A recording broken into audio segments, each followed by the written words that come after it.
So we are seeing more consumer devices in the field, in rugged environments and in front of house environments. I think we're seeing that because the user adoption is just so easy. We have people that are using these same devices at their home. They're familiar with how to navigate through them, and so getting one in the hands of a user and getting that uptime going just is simple. It makes sense. What we are also seeing, however, is the durability aspect come into play.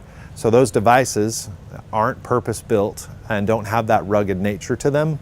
So there are application specific where a more rugged device would apply. So the manufacturers that have been creating these rugged devices that we've been using, they have seen and been out front of the demand, right? The intuitive nature of those devices, being able to have an all-touch screen and to be able to reduce the size.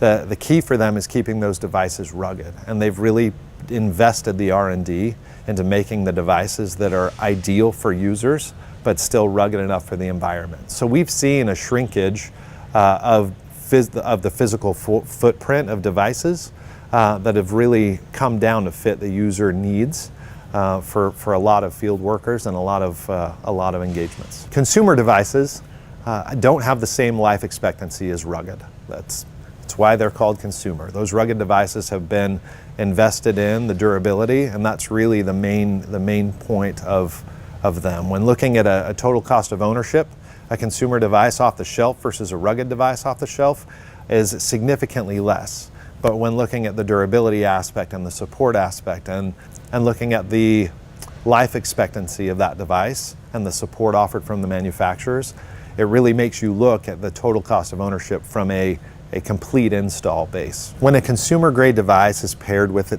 the accessories needed to make it a semi-rugged device, the total cost of that device does go up, as well as it does create another point of failure when it comes to that attachment or the Bluetooth connection to the other accessories. From a positive side, the user experience does stay the same, right? Those users know how to use those devices. By putting a case on it, it still keeps the form factor small. They can still maneuver it. They're used to handling that, and they can still move through that device just like they were at home. So the adoption rate is still pretty high, and getting that device up and running in the field is still very effective. So when evaluating what device is ideal for your environment, I think it's important to look at what the application really is. We need to find out if the environment dictates that it needs to be rugged or semi-rugged or completely waterproof, or if it's something that's going to be handheld and treated like their personal device. I think another thing to take into account is if that device is going to be used for both business and personal use, because that's going to dictate again which device the customer is most or end user is most comfortable using.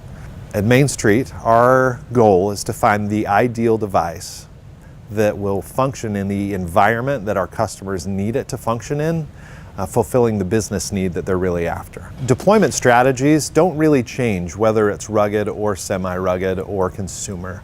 With the MDM tools and the deployment tools that are out there, you can configure devices in large quantities, and you can plan to get them out. I think that the only thing to take into account is the user adoption. If it's a new device with new buttons and new places and a new application, that tends to affect the rollout timeline just because your environment, the effect that would have on your field worker. So the support model does vary between consumer and rugged, with the life cycle of a rugged device being between 6 to 8 years. You're looking at trying to extend that. You're trying to use the analytics to keep that device as healthy for as long as possible.